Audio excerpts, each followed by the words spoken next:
قربوینا کونکي نن مونږ یوې ډېرې ژورې او شاید یو څه اندېښمنوونکې پوښتنې ته ځواب وایو.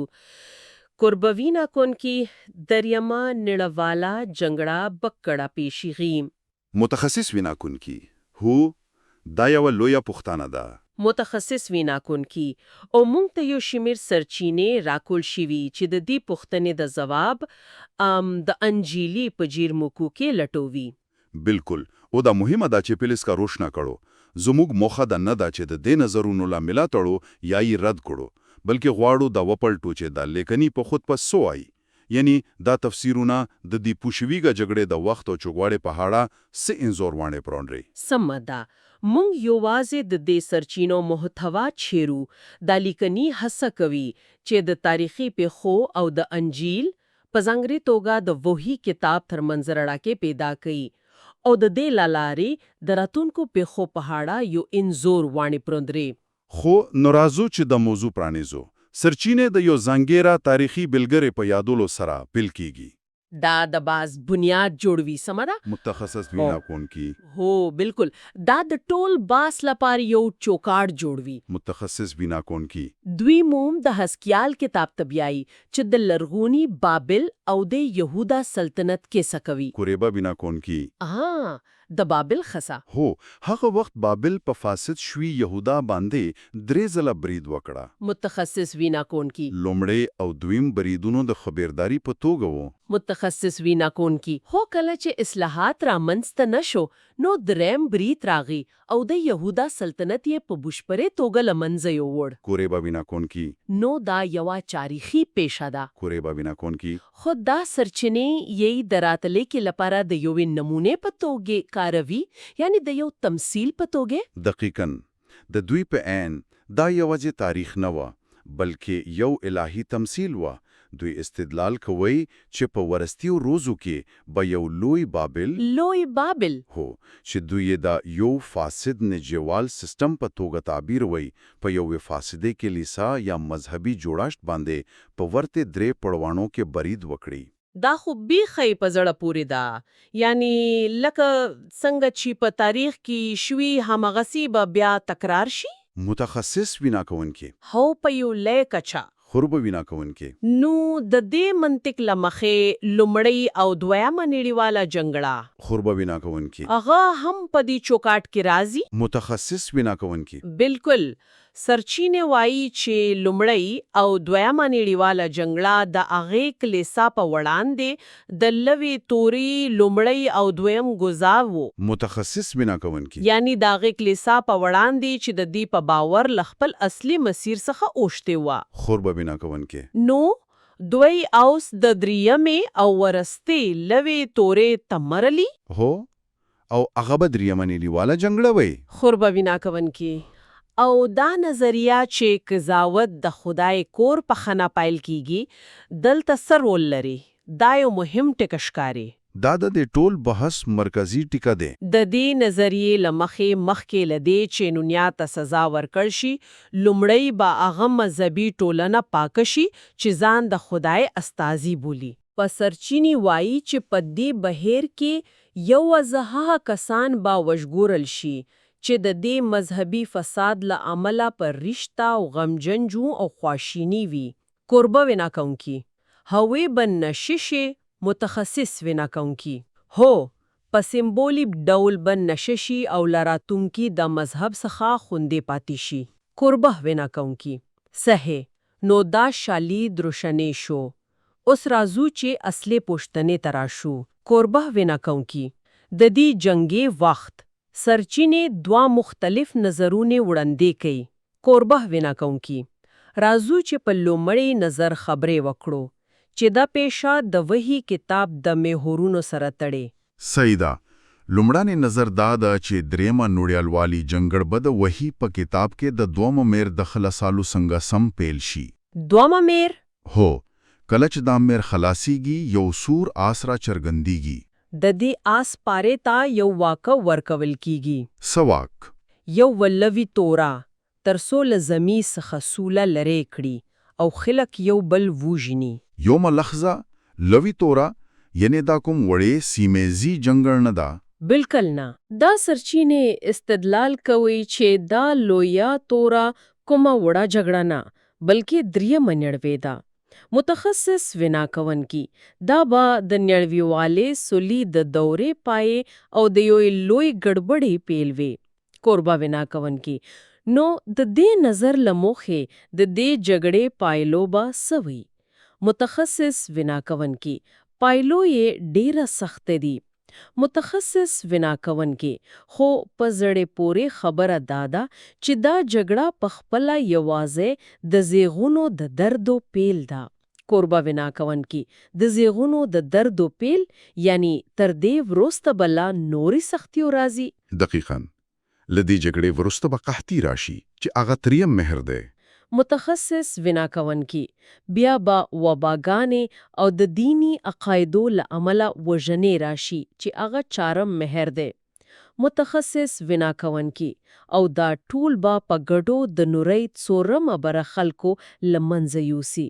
کوربه وینا کوونکي د نورۍ څورمه بره د خو یو لویه فاجعه ده. هو یو ستره فاجعه ده. او نو که د نورۍ څورمه بره خلط له منځه ځي دا یوازې د جګړې له امله نه دی بلکې سمه ده دا د یو زنجیري غبرګون په څیر دی. جګړه هغه لومې پیښه ده چې د نورو ناورینونو په لاره هواري وي. کوربه وینا کړنکا او د دې ټولې ګډوډۍ پایله څه ده؟ کله چې دنیا په داسې حالت کې وي. متخصص وینا کړنکا کله چې ملتونه کمزوري او ونجي شي یو نوی نړیوال ځواک را څرګندېږي. متخصص وینا کړنکا سرچینې دې ځواک ته ځناور یا بیست وایي. کوربه وینا کړنکا ځناور دا یو شخص ته اشاره ده چې یو نظام ته. متخصص وینا کړنکا سرچینې وایي چې دا دواړه دي. متخصص وینا کړنکا دا یو سیاسي نظام دی چې د یو کرشماتي مشر لخوا رهبري کیږي. خدا زناور با د صالح او ثبات په پلمې یو نړیوال حکومت جوړ کړي. خورما وینا کړنکا خلک به ومني. هو خلک به یو د ژغورون کیږي په توګه ومني. او دلته یو ډیر په زړه پورې ټکیو همرشته. سرچینې د وحی کتاب یوې بلې پارخې ته اشاره کوي چې د 200 میلیونو کسیز لشکر یادمونه کوي. 200 میلیونو کسیز لشکر. هو خو د دې لومړي نظر له مخ مې په زړه پورې خبره داده چې د لشکر جګړه نه پیلوي. مې پیلوي نسه کوي. متخصص وینا کوونکي بلکې دا هغه ځواک دی چې زواړه یې د جګړې پای ته رسولو او په نړۍ کې د خپل واک ټینګولو لپاره کاروي. کوربه وینا کوونکي نو دا خو بیخي لوی خبره ده. کوربه وینا کوونکي کې دا لشکر جګړه پای ته رسی نو دا نیوالی حکومت به د یو ژغورونکي په توګه را څرګند شي چې ګډوډي ختمي. متخصص وینا کوونکي دقیقه دا د دوی د استدلالو کلیدي برخه ده. متخصص وینا کوونکي زواړ به د یو ظالم په څیر نه بلکې د یو نجات ورکونکي په څیر را څرګند شي. متخصص وینا کوونکي نړۍ به له جګړې قحطي او وبا څخه دومره ستړې وي چې هر هغه ځواک به ومني چې د نظم او امنیت ژم نه کوي. کوربه وینا کوونکي حتی کې د دې قیمت د دوی ازادي هم وي. هو حتی کې قیمت ازادي هم وي. نو لومړی نظر دا دی چې جګړه د یوې پراخې ګډوډۍ پیل دی چې پایله یې یو نیوالی حکومت دی. خو سرچینې یو بل احتمال هم په ګوته کوي چې جګړه پکې د پایې حصے یوې برخه دی نه د هغې پیل. دا نظریه د شوشمې سرنی سره تعلق لري. سمه ده؟ او دا دویم نظر دی او دا محل ویش په بشپړه توګه بدلوي. متخصص وینا کوونکي لکه څنګه چې موبایل سرنی د مهرونو په پرتله د قضاوت یو ډیر سخت پړاو دی.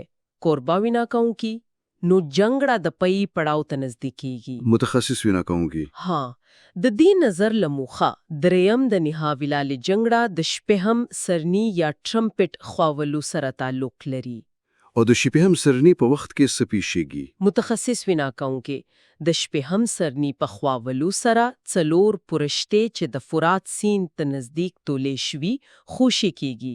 د فرات سیند رښتیا یعنی حقيقي سیند همدا یې په زړه پوره اړخ دی. سرچینی دلته دواړه امکانات په پام کې نیسي. متخصص وینا کوونکي لومړی دا کې دی شي یو حقيقي جنگړه وي چې په مدني ختیځ کې پیښ شي. ترکیه، سوریه، عراق غسیمه چې سیند ته تیریږي. هاو او دا سیمې له تاریخي پلوه هم مهمې دي چې که عراق د لرغوني بابل ځای وو. او دویم امکان شو دی کې حقیقي نه وي. دویم امکان دا دی چې دا سمبولیک وي. په وحی کتاب کې د فرات سیند کله کله د سمبولیک بابل دفاعي کرشي په توګه انځور شوې هور ویناکون کې یعنی د فاسد نړیوال سیستم دفاعي کرشا. متخصص ویناکون کی بالکل. نو د پرشتو خوشي کیدلو کیدایشي د دې سیستم د دفاعي ځواک رنګیدو او د ورستی برید لپاره د لارې هاوریدو نشانی وي. هوربا ویناکون کی او په دې نسخه کې د 200 میلیون کسیز لشکر رول سده دالو لومړی نظر سره تفاور دی. متخصص ویناکون کی هو دلته رول 108 درجه تفاور لی.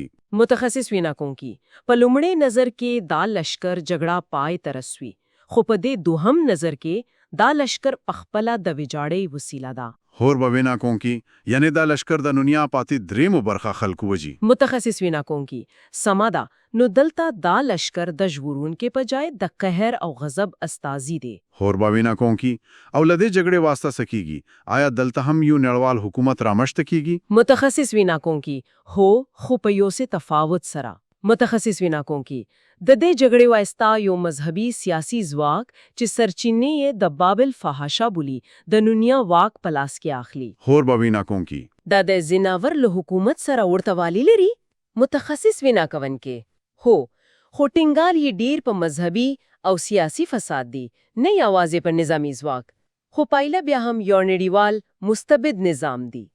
کوربا ویناکون کې نو مونږه دوا مختلف محل وشونه لرو چې دواړه تیوې ویجاړونه کې جنگړه پړوا غړه کوي. کوربا ویناکون کې آیا کوم ډریم نظر هم شته؟ متخصص ویناکون کې هو یو دریم نظر هم ذکر شوی چې هڅه کوي د دواړه نظرونه سره یو ځای کړي. متخصص ویناکون کې دا نظر وایي چې دوهم مهار او شیب هم سرنی دو جلا پیخای نه دي بلکې د یوې لوی پیخې دوا مختلف اړخونه دي. خدا سس خاري چې سرچینه دا نظر نه مني. سمدا د دې سرچینو لیکوالان په شکر توګه دا دریم نظر ردي. ولی ردی وی آیا کوم دلیل وړاندې کوي؟ هو د استدلال کوي چې د مہرونه او سرنیو ترتیب په وਹੀ کتاب کې روشناو او پرلې پسې ده. د دوی په اند دا دو پیخه په زمانی لحاظ له یو بل څخه جلا دي او د دوی یو ځای کول د پوهانی نشه جوړشت سره په ټکر کې دي. نو د دې ټولو مطلب څه ده؟ قرب ویناکون کی داسې ښکاري چې مهمه نه ده کوم نظر ومنل شي کې لومړی وی یا دوهم پایله تقریبا یو شان ده. متخصص ویناکون کی دقیقاً او دا شاید د دې سرچینو ته ټولو مهم ټکی وي. متخصص ویناکون کی مهمه نه ده چې جګړه کلی پېښیږي اصلي پایله دا ده چې یو لویا او ویجاړو نو کنړواله جګړه د دوی په اند حتمی ده. قرب ویناکون کی او دا جګړه د یو نوې نړیوال نظام پلاره هواري. اهو دا جګړه د یو مستبد نړیوال حکومت لپاره شرایط برابروي چې بیا د 200 میاشتو یا 3 کلونو لپاره د دیندارو خلکو زورول پیلوي. متخصص ویناکون کوي نو جګړه یوازې یو هدف نه بلکې د یوې لای د نقشې یو برخه ده. قربا ویناکون کوي خو نورازو چې مهم ټکی بیا تکرار کړو. قربا ویناکون کوي دا سرچینې راتلونکې نړیواله جګړه د الهي قضاوت یو بوډا غني چې لوی فساد کلیسا څخه پیل کیږي. متخصص ویناکون کوي هو لکه څنګه چې لرخونی بابل يهودا ته سزا ورکړه او د دې د وخت په باره دوه اصلي نظرونه دي. متخصص ویناکون کوي یو د دوه مهر په وخت کې چې دا ګردړون پیل بوي. متخصص ویناکون کوي او بل د شپمې سرنی په وخت کې چې دا به د پای ګمونو کې برخوي. خو په دواړو حالاتونو کې پایلی شاندا یو ویجاړونه کې جنگا او ورپس یو نوو نړیوال نظم. یو نوو نظم چې پیلو سره د سولې ژمنه کوي خو په پایله کې به د زورونه بللام شي. بالکل دا سرچینه دا ټوله پیشا جنگا قحطای وبا نوو نړیوال حکومت او زوروا په یو جامع او تړوش داستان کې سره تړي. مختص ویناکونین کې جګړه یوازې یو منځوي پیخانه بلکې د یوې لوی هلای ډرامې یو پرده ده. قربا ویناکون کې او اوریدونکو ته د اورلستی فکر لپاره. قربا ویناکون کې په دې ټولو بحثونو کې یو بل مهم عنصر هم شته چې مونږ یوازې په لنډه توګه ورته اشاره وکړه. کوربه ویناکون کې او هغه د هغو 144,000 دیندارانو د مهر کېدو یا نشه کېدو موضوع ده. مختص ویناکونین کې هو او دا یو ډیره مهمه پوښتنه راپورته کوي. مختص ویناکونین کې جګړه د دوهم مهر په وخت کې پیښی نو دا 144,000 کسان د ګړدوړو لپیل وروسته غوريږي او نشه کېږي. کوربه ویناکون کې خو کې د شپږمې سرنی په وخت کې پیښی دوی له جګړې مخکې غوريږي. مختص ویناکونین کې سیده مختص ویناکونین کې او دا مونږ د کوشتنې تر رسوي چې د یو نړیوالي غمیزه وخت هنګه د هغو کسانو پاره د ایمان او چمتوالي بڼه بدلی چې باور لري دوی به دا دوره تجربه کړي. کوربه ویناکون کې یعنی یا چمتوالی د ناورین څخه مخکې کیږي یا د ناورین په جریان کې د ایمان آزمایش ده. مختص ویناکونین کې دا هم پوښتنه ده چې دا سرچینې یې د خپل لستانو لپاره بې ځوابه پریږدي.